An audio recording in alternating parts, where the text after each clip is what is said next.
നമസ്കാരം. ചൂരൽമല മുണ്ടക്കൈ ദുരന്തത്തിന് 2 ആണ്ട് തികയുമ്പോൾ കേരളത്തിന്റെ മുൻ മുഖ്യമന്ത്രി പിണറായി വിജയൻ സമൂഹ മാധ്യമത്തിൽ കുറിച്ച ഒരു കുറിപ്പ്, അതുമായി ബന്ധപ്പെട്ട് ചിലതൊക്കെ പറയാനുണ്ട്. ആദ്യം നമുക്ക് പ്രതിപക്ഷ നേതാവ് പിണറായി വിജയന്റെ ആ പ്രതികരണം ഒന്ന് നോക്കാം. ചൂരൽമലയിലെയും മുണ്ടക്കൈയിലെയും മഹാദുരന്തം കേരളത്തെ കണ്ണീരിലാഴ്ത്തിയിട്ട് ഇന്നേക്ക് 2 വർഷം തികയുകയാണ്. ദുരന്തത്തിൽ ജീവൻ നഷ്ടപ്പെട്ടവരുടെ സ്മരണയ്ക്ക് മുന്നിൽ ആദരാഞ്ജലികൾ അർപ്പിക്കുന്നു. ഉറ്റവരെയും ഉടയവരെയും നഷ്ടപ്പെട്ട് ഇന്നും പൂർണ്ണമായ പുനരധിവാസത്തിനായി കാത്തിരിക്കുന്ന ഓരോ കുടുംബത്തിന്റെയും ദുഃഖത്തിൽ പങ്കുചേരുന്നു. ദുരന്ത ബാധിതരെ ഒരിക്കലും ഒറ്റക്കാക്കില്ലെന്ന ഉറച്ച നിലപാടോടെയാണ് LDF സർക്കാർ ടൗൺഷിപ്പ് പദ്ധതി അതിവേഗം മുന്നോട്ട് കൊണ്ടുപോയത്. അധികാരമൊഴിയുമ്പോൾ 410 വീടുകളിൽ 308 വീടുകളുടെയും വാർപ്പ് പൂർത്തിയാക്കിയിരുന്നു. ആദ്യഘട്ടത്തിൽ 178 കുടുംബങ്ങൾക്ക് വീടുകൾ കൈമാറുകയും ചെയ്തു. എന്നാൽ UDF സർക്കാർ അധികാരത്തിലെത്തിയതോടെ പുനരധിവാസ പ്രവർത്തനങ്ങളുടെ വേഗം ഗണ്യമായി കുറഞ്ഞു. അധികാരമേറ്റ് 70 ദിവസം പിന്നിട്ടിട്ടും പൂർത്തിയാക്കിയത് വെറും 9 വീടുകളുടെ വാർപ്പ് മാത്രമാണ്. നിർണായക ചുമതലകളിലുണ്ടായ അനാവശ്യ സ്ഥലം മാറ്റലുകളും ഏകോപനക്കുറവും പദ്ധതിയെ പ്രതികൂലമായി ബാധിച്ചു. ഇനിയും 149 കുടുംബങ്ങൾ സ്വന്തം വീടിനായി കാത്തിരിക്കുകയാണ്. ദുരന്തത്തിൽ സർവവും നഷ്ടപ്പെട്ട മനുഷ്യരെ ഇനിയും കാത്തിരിപ്പിക്കാനാകില്ല. ടൗൺഷിപ്പ് നിർമ്മാണം യുദ്ധകാലാടിസ്ഥാനത്തിൽ പൂർത്തിയാക്കി എല്ലാ ദുരന്ത ബാധിതർക്കും എത്രയും വേഗം സുരക്ഷിതമായ വീട് ഉറപ്പാക്കാൻ സർക്കാർ അടിയന്തര നടപടികൾ സ്വീകരിക്കണമെന്നാണ് കേരളത്തിന്റെ പ്രതിപക്ഷ നേതാവ് പിണറായി വിജയൻ ഇന്ന് ഈ ദിവസം അദ്ദേഹം ഫേസ്ബുക്കിൽ കുറിച്ചിട്ടുള്ളത്. നോക്കൂ, പ്രതിപക്ഷ നേതാവായിരിക്കുമ്പോഴും എത്ര കരുതലാണ് പിണറായി വിജയന് ആ ദുരന്ത ബാധിതരോടെന്ന് ഈ എഴുത്തിലൂടെ നമുക്ക് മനസ്സിലാക്കാൻ സാധിക്കുന്നുണ്ട്. ഇതിന്റെ പകുതി പോലും കേരളത്തിന്റെ മുഖ്യമന്ത്രി ചിന്തിക്കുന്നില്ലല്ലോ എന്ന് ആലോചിക്കുമ്പോഴാണ് ഏറെ സങ്കടം തോന്നിപ്പോകുന്നത്. ഒരുപക്ഷെ 2024 നടന്ന ആ ഉരുൾപൊട്ടൽ അത് UDF ഭരിക്കുന്ന സമയത്താണ് നടന്നത് എന്നൊന്ന് വിചാരിക്കുക. എന്താകുമായിരുന്നു അവസ്ഥ അല്ലേ? ആ ദുരന്ത ബാധിതരുടെ കണ്ണുനീർ ഇന്നും വറ്റില്ലായിരുന്നു. ആ ദുരന്തത്തിൽ ഒരുപക്ഷെ എനിക്ക് തോന്നുന്നു ഇത്രയധികം ആളുകളെ പോലും നമുക്ക് രക്ഷിച്ചെടുക്കാൻ കഴിയുമായിരുന്നില്ല. നോക്കൂ, കള്ളാടിയിൽ ഒരു ദുരന്തം സംഭവിച്ചു. കള്ളാടി ദുരന്തവുമായി ബന്ധപ്പെട്ട് എന്താണ് കേരളത്തിന്റെ മുഖ്യമന്ത്രി പറഞ്ഞത്?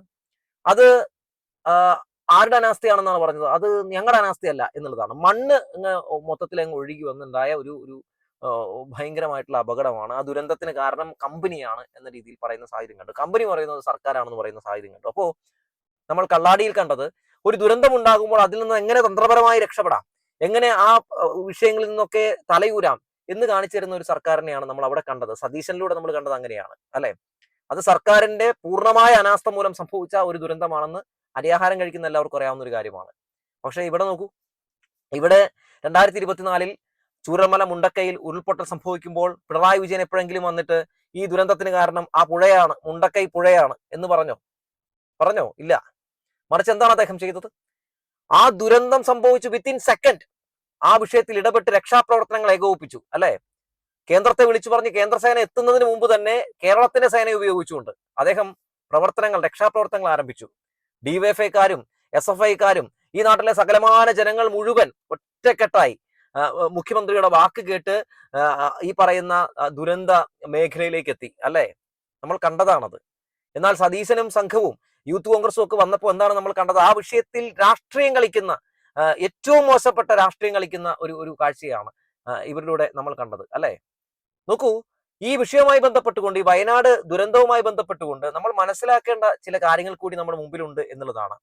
ഈ ദുരന്തം സംഭവിച്ച് മണിക്കൂറുകൾ കഴിഞ്ഞപ്പോൾ സംഭവിച്ച ചില കാര്യങ്ങൾ നമ്മൾ ആരും മറന്നു പോകരുത്. അതായത് മന്ത്രിമാരടക്കം അങ്ങോട്ടേക്ക് എത്തി ഈ രക്ഷാപ്രവർത്തനം ഏകോപിപ്പിക്കുന്ന കാഴ്ച നമ്മൾ കണ്ടു അല്ലെ? എന്നാൽ ഈ VD സതീശനും ഈ യൂത്ത് കോൺഗ്രസിന്റെ അന്നത്തെ അധ്യക്ഷൻ രാഹുൽ മാങ്കൂട്ടമായിരുന്നല്ലോ, ഇവരൊക്കെ എന്താണ് ചെയ്തത്? മാധ്യമങ്ങളിലൂടെ എങ്ങനെ ഇതിനെ രാഷ്ട്രീയവൽക്കരിച്ച് സർക്കാരിനെതിരായിട്ടുള്ള ഒരു വികാരമാക്കി മാറ്റാം എന്നാണ് ചിന്തിച്ചത് അല്ലെ? ഇതിനിടയിൽ വേറെ സംഭവം കൂടി നടന്നു. എന്താണ്? ഇവർക്ക് വീട് നിർമ്മിച്ചു നൽകാം എന്ന് പറഞ്ഞുള്ള നാടകമാണ് കോൺഗ്രസ് പിന്നീട് നടത്തിയത്. കോൺഗ്രസ് എന്താണ് പറഞ്ഞത്? KPCC വീട് പണിത് കൊടുക്കും, ഞങ്ങൾ വീട് പണിത് കൊടുക്കും, കർണാടക സർക്കാർ വീട് പണിത് കൊടുക്കും, അങ്ങനെ വീട് എന്തോരം വേണമെങ്കിലും പണിത് തരാം എന്ന രീതിയിൽ ഞങ്ങളിത് പ്രഖ്യാപിക്കുകയാണ്. 100 വീട്, 1000 വീട്, അങ്ങനെ കുറെ വീടുകൾ പ്രഖ്യാപിക്കുകയാണ്. എന്നിട്ട് ഒരു വീട് പണിത് കൊടുത്തോ കോൺഗ്രസ്? ഇല്ല. ലീഗ് വീട് പണിത് കൊടുത്തിട്ടോ? അവരാ മാന്യത കാണിച്ചു. അവർ കുറച്ച് വീടെങ്കിലും അവർ പണിത് കൊടുത്തു. എനിക്കൊന്ന് 12 വീടാണെന്ന് തോന്നുന്നു അവർ പണിത് കൊടുത്തു. അതിൽ കൂടുതൽ പറഞ്ഞിരുന്നു, എന്നാലും 12എങ്കിലും പണിത് കൊടുത്തല്ലോ. എന്നാൽ കോൺഗ്രസ് ആകട്ടെ ഒരു വീട് പോലും പണിതില്ല എന്നുള്ളതാണ്. എന്തുകൊണ്ട് വീട് പണിതില്ല എന്ന് വെച്ചപ്പോൾ സ്ഥലം കിട്ടിയില്ല. അപ്പൊ ലീഗിന് സ്ഥലം കിട്ടിയല്ലോ. അപ്പൊ ഇതാണ് കോൺഗ്രസ് എന്ന് പറയുന്നത്. എന്നാൽ സർക്കാർ ആകട്ടെ, സർക്കാർ ഒരു ടൗൺഷിപ്പ് പണിത് കൊടുക്കും എന്ന് പറഞ്ഞാൽ ടൗൺഷിപ്പ് പണിത് കൊടുത്തു എന്നുള്ള കാര്യം കൂടി നമ്മൾ മറന്നു പോകരുത്. ഈ ടൗൺഷിപ്പ് പണിത് കൊടുക്കുമ്പോഴും എങ്ങനെ അത് മുടക്കാം, അല്ലെങ്കിൽ എങ്ങനെ അതിൽ രാഷ്ട്രീയം കലർത്തി അവിടുത്തെ ദുരന്തബാധിതരെ തെറ്റിദ്ധരിപ്പിക്കാം എന്നായിരുന്നു ഇവിടുത്തെ ഈ അന്ന് പ്രതിപക്ഷമായിരുന്ന കോൺഗ്രസ് ശ്രമിച്ചുകൊണ്ടിരുന്നത്. അവസാനം പിണറായി വിജയന്റെ സർക്കാർ ഒരു നല്ല ടൗൺഷിപ്പ് അവിടെ പണിതു. ആ ടൗൺഷിപ്പിൽ അവരെല്ലാവരെയും സുരക്ഷിതമായിട്ട് അവർക്ക് വേണ്ടിയിട്ടുള്ള എല്ലാ കാര്യങ്ങളും ചെയ്തു കൊടുത്തു. ഇനിയും കുറച്ച് വീടുകൾ കൂടി അവിടെ പണിയാനുണ്ട്. അത് ഈ സർക്കാരിന്റെ ബാധ്യതയാണ്. പക്ഷേ ഈ സർക്കാർ എന്താണ് ചെയ്യുന്നത്? ഇങ്ങനെ ഇഴഞ്ഞു പോകുന്നത് പോലെ മെല്ലെ മെല്ലെ പോകുന്ന കാഴ്ച നമ്മൾ കാണുകയാണ്. 2 ആണ്ട് കഴിഞ്ഞു. അവരുടെ അവസ്ഥ ആലോചിച്ച് വലിയ സങ്കടമുണ്ട് എന്ന് പറയുന്നതിലൊന്നുമല്ല കാര്യം.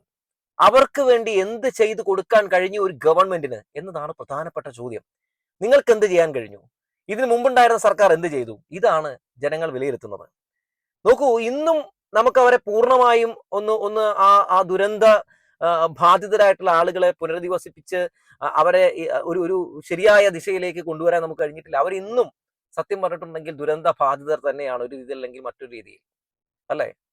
അവിടെ ഈ പറയുന്ന പല സംഭവങ്ങളും പല കാര്യങ്ങളും ഒക്കെ നമ്മൾ പുനരധിവസിപ്പിച്ച് പല കാര്യങ്ങളും ഒക്കെ പുനർനിർമ്മിക്കുമെന്നൊക്കെ പറഞ്ഞെങ്കിലും പലരും പറഞ്ഞ വാഗ്ദാനങ്ങൾ വെറും പൊയ്വാക്കായി മാറി എന്നുള്ളതാണ്. പക്ഷെ ഗവൺമെന്റ് പറഞ്ഞ, സർക്കാർ പറഞ്ഞ, പിണറായി വിജയൻ പറഞ്ഞ എല്ലാ വാക്കുകളും അദ്ദേഹം പ്രാവർത്തികമാക്കി എന്നുള്ളതാണ്. നോക്കൂ, രാഹുൽ ഗാന്ധിയും സംഘവും കുറച്ച് വീട് പണിത് കൊടുക്കാന്ന് പറഞ്ഞു, അല്ലെ? പണിത് കൊടുത്തോ? ഇല്ല. ആ ദുരന്തവുമായി ബന്ധപ്പെട്ടുകൊണ്ട് രാഹുൽ ഗാന്ധിയും പ്രിയങ്ക ഗാന്ധിയും ഒക്കെ ആ വിഷയത്തിൽ ഒന്ന് ഇടപെടാനോ, അല്ലെങ്കിൽ ആ വിഷയത്തിൽ ഇടപെട്ടുകൊണ്ട് ആ ദുരന്തബാധിതർക്ക് അർഹതപ്പെട്ട കേന്ദ്ര സഹായം ലഭ്യമാക്കുന്നതിന് വേണ്ടിയുള്ള നടപടികൾ സ്വീകരിക്കാനോ ആദ്യഘട്ടത്തിൽ തയ്യാറായോ? ഇല്ല. കേരളത്തിൽ നിന്നുള്ള UDF എംപിമാർ തയ്യാറായോ? ഇല്ല. LDF എംപിമാരാണ് ഈ വിഷയം ഒന്ന് ലോക്സഭയിൽ റൈസ് ചെയ്തത് പോലും. രാജ്യസഭയിൽ ജോൺ ബ്രിട്ടാസിനെ പോലുള്ള ആളുകളാണ് ഈ വിഷയം കാര്യമായി റൈസ് ചെയ്തത് പോലും. അന്ന് ഈ ദുരന്തം സംഭവിച്ചപ്പോൾ അമിത്ഷാ എന്താണ് പറഞ്ഞത്? അതായത് കറക്റ്റ് ആയിട്ടുള്ള മുന്നറിയിപ്പുകൾ പാലിക്കാത്തതിന്റെ ഭാഗമായിട്ടുണ്ടായ ഒരു അപകടമാണ്, ഒരു ദുരന്തമാണ് എന്ന് അദ്ദേഹം പറഞ്ഞു. കേന്ദ്ര സഹായം നൽകാതിരിക്കാൻ വേണ്ടിയുള്ള നുണ പറഞ്ഞതാണ്. അതിനെതിരെ ആരാണ് സംസാരിച്ചത്? ജോൺ ബ്രിട്ടാസ് ആണ്. അത് നുണയാണെന്ന് പൊളിച്ചു. അങ്ങനെ അന്നത്തെ ദിവസം റെഡ് അലേർട്ട് അല്ലായിരുന്നു എന്നുള്ള നുണ പൊളിച്ചു. അതുപോലെ തന്നെ വീണ്ടും ഒരു നുണയായിട്ട് വന്നു അന്നത്തെ കേന്ദ്ര വനം വകുപ്പ് മന്ത്രി. എന്താണ് അദ്ദേഹം പറഞ്ഞത്? അദ്ദേഹം പറയാണ് അനധികൃത ഖനനം നടക്കുന്നത് മൂലമാണ് ഇവിടെ ഇങ്ങനെ സംഭവിച്ചത്, അവരെ കുടിയേറി പാർത്ത കുറെ ആളുകളാണ് മരിച്ചത് എന്ന രീതിയിൽ ഒരു നുണ പ്രചരിപ്പിച്ചു. അന്നും ഈ നുണക്കെതിരെ രാഹുൽ ഗാന്ധിയോ പ്രിയങ്ക ഗാന്ധിയോ ഒന്നും വന്ന് നമ്മൾ കണ്ടില്ല കേട്ടോ. LDF എംപിമാരാണ് ഇതിനെതിരെ ശക്തമായിട്ട് സംസാരിച്ചത്. മുഖ്യമന്ത്രി പിണറായി വിജയനാണ് ഇതിനെതിരെ ശക്തമായിട്ട് സംസാരിച്ചത്. VD സതീശൻ പോലും സംസാരിച്ച് നമ്മൾ കണ്ടിട്ടില്ല. അപ്പോൾ ഈ കോൺഗ്രസ് എക്കാലത്തും ഭരിക്കുന്ന സമയങ്ങളിൽ നമ്മൾ കണ്ടിട്ടുള്ളത് എന്താണ്? എന്ത് ദുരന്തം വന്നാലും എന്ത് പ്രശ്നം വന്നാലും അവരുടെ മേത്ത് മണ്ണാകാത്ത രീതിയിൽ, ചെളിയാകാത്ത രീതിയിൽ ഒഴിഞ്ഞു മാറുന്ന കാഴ്ചയാണ് നമ്മൾ കണ്ടിട്ടുള്ളത്. എന്നാൽ LDF അധികാരത്തിൽ വരുമ്പോൾ എന്താണ് നമ്മൾ കണ്ടിട്ടുള്ളത്? ഏത് ദുരന്തം വന്നാലും, ജീവൻ നഷ്ടപ്പെട്ടാലും കുഴപ്പമില്ല എന്ന് പറഞ്ഞിറങ്ങുന്ന ഒരു വട്ടം സഖാക്കൾ, ജനങ്ങൾക്ക് വലിയ കരുത്ത് നൽകിക്കൊണ്ട്, മനോവീര്യം നൽകിക്കൊണ്ട് നിലയുറച്ചു നിൽക്കുന്ന ഒരു സർക്കാർ. ഇതൊക്കെയാണ് നമ്മൾ കണ്ടിട്ടുള്ളത്. അത് നമ്മൾ കോവിഡിൽ കണ്ടു, പ്രളയ സമയത്ത് കണ്ടു, വയനാട് നമ്മൾ കണ്ടു, നിപ്പ സംഭവിച്ചപ്പോൾ നമ്മൾ കണ്ടു, എല്ലായിടങ്ങളിലും നമ്മൾ കണ്ടു, അല്ലെ? അങ്ങനെ നമുക്കൊപ്പം നിൽക്കുന്ന, മനുഷ്യർക്കൊപ്പം നിൽക്കുന്ന മനുഷ്യരുടെ ഒരു സർക്കാരിനെ നമ്മൾ കണ്ടു LDFിലൂടെ, അല്ലെ? പക്ഷെ ഇവിടെ നമ്മളിത് കാണാത്തത് വലിയ സങ്കടം ജനിപ്പിക്കുന്ന ഒന്ന് തന്നെയാണ്. ഈ ദുരന്ത ബാധിതരുടെ കണ്ണീരിൽ വലിയ രീതിയിൽ തന്നെ മനോവിഷമം പൂണ്ട് കുറെ പോസ്റ്റുകളൊക്കെ ഇട്ടത് കൊണ്ടായില്ല മിസ്റ്റർ VD സതീശൻ എന്ന് ഓർമ്മപ്പെടുത്തുകയാണ്. അങ്ങനെയൊക്കെ ഇടണ്ടെന്നല്ല പറഞ്ഞു, ഇടണം. പക്ഷേ അവർക്ക് വേണ്ടി എന്തെങ്കിലുമൊക്കെ ചെയ്തു കൊടുത്തിട്ട് കൂടി ആകണം ഇത്തരത്തിലുള്ള ഇടലുകൾ എന്നുള്ളതാണ്. നോക്കൂ, അവിടെ ഈ ഒരു ദുരന്തവുമായി ബന്ധപ്പെട്ടുകൊണ്ട് എന്ത് ഈ സർക്കാരിന് ചെയ്യാൻ കഴിഞ്ഞു? പ്രതിപക്ഷത്തായിരുന്ന സമയത്ത് എന്തെങ്കിലും ചെയ്യാൻ കഴിഞ്ഞോ? ഒന്നും ചെയ്യാൻ കഴിഞ്ഞില്ല. ഇപ്പോ ഇവർ ഒരു സർക്കാർ രൂപീകരിച്ച ശേഷം എന്തെങ്കിലും ചെയ്യാൻ കഴിഞ്ഞോ? ഒന്നും ചെയ്യാൻ കഴിഞ്ഞിട്ടില്ല. എന്തുകൊണ്ട് നിങ്ങൾക്ക് ഇത്തരത്തിലുള്ള കാര്യങ്ങളിൽ മനുഷ്യരുടെ കാര്യങ്ങളിൽ ഇടപെടാൻ കഴിയാതെ പോകുന്നു എന്നൊരു ചോദ്യം ഉയർന്നു കേൾക്കുന്നുണ്ട്. വിസ്മയങ്ങൾ ഒരുപാട് ഇവിടെ കൊണ്ടുവരും, വിസ്മയങ്ങൾ ഒരുപാട് കാണിച്ച് ഞങ്ങളെയൊക്കെ വിസ്മയിപ്പിക്കും എന്നൊക്കെ പറഞ്ഞ ഈ ഗവൺമെന്റ് സത്യത്തിൽ വലിയൊരു വിസ്മയമായിട്ട് മാറിയിട്ടുള്ള BJPക്ക് മാത്രമാണ് കേട്ടോ. അവർക്ക് ഇത് വലിയൊരു വിസ്മയമാണ്. കാരണം അവരല്ല ഭരിക്കുന്നതെങ്കിൽ പോലും ഭയങ്കര ഗുണമാണ് അവർക്ക്. അവർ ഭരിക്കുന്നത് പോലെയാണ് ഇപ്പോൾ കേരളം എന്നുള്ളതാണ്. എന്തായാലും വയനാടിനെ സംബന്ധിച്ച് വയനാട് ദുരന്ത ബാധിതരെ മുഴുവനും അവരെ പുനരധിവസിപ്പിക്കേണ്ടതുണ്ട്. അവർക്ക് അർഹതപ്പെട്ട എല്ലാ സഹായങ്ങളും സർക്കാർ ചെയ്തു കൊടുക്കേണ്ടതുണ്ട്. അവർക്ക് നേരെ മുഖം തിരിക്കരുത്. പ്രിയങ്ക ഗാന്ധി ഇട്ടിട്ട് പോയ കല്ല് ഇപ്പോഴും അവിടെ തന്നെ കിടക്കുന്നുണ്ട്. അവിടെ ഒരു വീടും പൊങ്ങിയിട്ടില്ല. ഇനി ആ കല്ല് അവിടെ കിടന്ന് വളർന്ന് പൂത്തുലഞ്ഞ് വീടുകളാകും എന്നുള്ള പല രീതിയിലുള്ള ക്യാപ്സ്യൂളുമായി എന്ന് വരുമോ എന്തോ VD സതീശനും സംഘവും ആർക്കറിയാം.